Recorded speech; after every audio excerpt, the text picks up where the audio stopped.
नमस्कार, मैं अर्चना त्रिपाठी शुक्ला हिंदी नोट्स के यूट्यूब चैनल पर आपका स्वागत करती हूँ। आजकल क्या सुनने में आ रहा है कि लोगों को जो है पेरोल और बेल एक ही जैसा लगता है और नॉर्मल हर व्यक्ति को ऐसा लगता है कि पेरोल पे छूट के आए हैं, उनको बेल मिल गया है, ये सब एक ही होता है। तो जी नहीं, पेरोल और बेल में अंतर होता है, कुछ बेसिक से अंतर होते हैं। और पेरोल पाने के या बेल पाने के क्या है कानूनी दांव पेच, आज हम उसी के बारे में आपको बताएंगे। जो पेरोल होता है या फिर बेल होता है, पेरोल और बेल दोनों ही एक आपराधिक न्याय प्रणाली का एक अहम हिस्सा माना जाता है।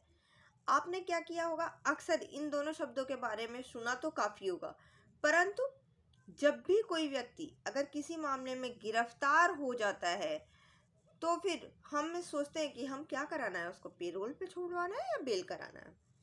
तो पेरोल और बेल, जब कोई व्यक्ति किसी मामले में अगर गिरफ्तार हो जाता है तो उसे बेल और पेरोल मिलता है।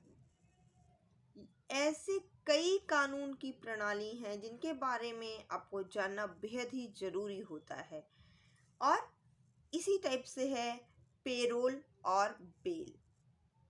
जैसे कि हम क्या करते हैं कि आमतौर पर अच्छे व्यवहार के बदले में क्या होता है कि सज़ा खत्म होने से पहले एक कैदी को अस्थायी रूप से या अस्थायी रिहाई भी कह सकते हैं, उनको छोड़ दिया जाता है। यानी कि आसान भाषा में अगर हम कहें तो अगर किसी व्यक्ति ने कोई अपराध किया है और अपराध करने के बाद उसे पुलिस ने गिरफ्तार कर लिया, उसे 24 घंटे के अंदर में कोर्ट में पेश कर दिया, वो मजिस्ट्रेट के सामने हाजिर हुआ, उसके बाद आपराधिक के मुताबिक उसे कोर्ट जो है सज़ा सुनाएगी और जिसके बाद वह जेल चला जाएगा। यही होता है ना, नॉर्मली यही होता है, ठीक है। तो जब अपराधी की सज़ा पूरी नहीं हुई होती है या फिर समाप्त होने वाली होती है, उससे पहले अगर किसी भी तरीके से अस्थायी रूप से अपराधी को रिहा कर दिया गया, चाहे वह उसे उसके व्यवहार पे कर दिया गया या फिर कोई अन्य कारण है, तो उसे पेरोल कहते हैं, ठीक है।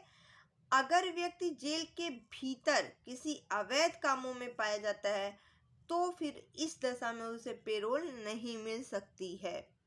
पेरोल उन्हीं को मिलती है जो सजा के दौरान अच्छे व्यवहार के साथ जेल में समय बिताते हैं। उन्हें जैसे कि 2 महीने बाद जाना तो उसे 1 महीने पहले भी छोड़ा जा सकता है।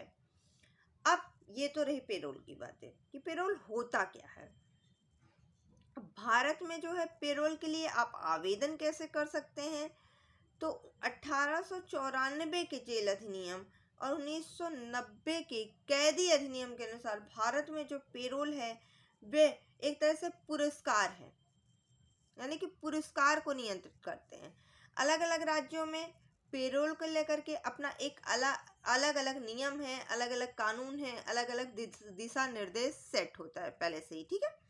उदाहरण के तौर पर अगर बॉम्बे फरोल या पेरोल नियम लगाते हैं, 1958 कारागार अधिनियम 1984 की धारा 59 सबसेक्शन 5 के तहत इसमें जारी किया गया है।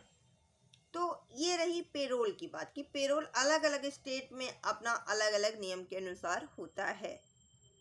अब पेरोल होता क्या है, तो पेरोल 2 तरह से होते हैं, एक होता है कस्टडी या और दूसरा होता है रेगुलर पेरोल।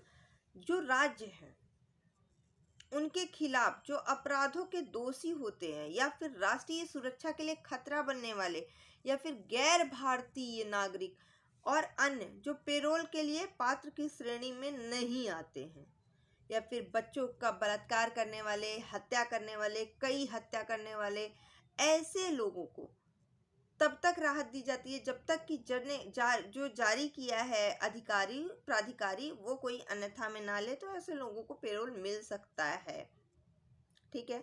ये तो रही पेरोल की बातें। अब बेल क्या होता है, तो बेल होता है कि जब कोई व्यक्ति किसी भी अपराध के कारण अगर वह जेल गया है तो उस शख्स को जेल से छुड़वाने के लिए न्यायालय या फिर पुलिस से जो आदेश मिलता है उस आदेश को बेल कहते हैं। यानी कि ये सबसे महत्वपूर्ण बात यह है कि बेल के लिए अप्लाई करने से पहले ये जानना बहुत ही आवश्यक होता है कि जिस व्यक्ति के लिए आप बेल अप्लाई करने जा रहे हैं उसने कैसा अपराध किया है, क्या इसको लेकर के जमानत का प्रावधान है कि नहीं है। आपको बता दें कि कानून के अनुसार जो क्राइम है वो दो प्रकार के होते हैं, एक जमानती और दूसरा गैर जमानती। तो जो जमानती होगा उसी पर बेल मिलेगी। आमतौर पर जैसे मारपीट हो गया, लापरवाही से वाहन चलाना हो गया, इस टाइप के मामले जिसमें 3 साल या उससे कम का सजा का प्रावधान है। यानी कि सीआरपीसी की धारा 436 की तरह जो जमानती अपराध है उसमें कोर्ट के द्वारा जमानत दे दी जाती है। वही कुछ परिस्थितियों में सीआरपीसी की धारा 159 के तहत थाने से ही जमानत मिल जाती है। तो आपको बता दें कि गिरफ्तारी होने पर थाने का इंचार्ज जो है वह बेल बॉन्ड भरवाएगा आपसे, उसके बाद आरोपी को जमानत दे सकता है। परंतु कुछ ऐसे भी अपराध होते हैं जिनके लिए बेल नहीं मिलता है। वे भारतीय दंड प्रक्रिया संहिता के कुछ ऐसे अपराध होते हैं जो गैर जमानती होते हैं। जैसे कि कुछ गंभीर अपराध जिन्हें गैर जमानती माना गया है, जैसे रेप हो गया, अपहरण हो गया, लूट हो गया, डकैती हो गई, हत्या हो गई, हत्या की अगर कोशिश कर रहा है तो वो गैर इरादत हत्या, फिरौती के लिए अपहरण।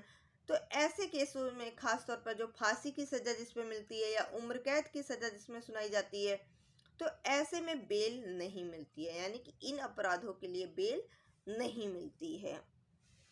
अब बेल भी दो प्रकार से होते हैं, एक अग्रिम जमानत और दूसरा रेगुलर बेल।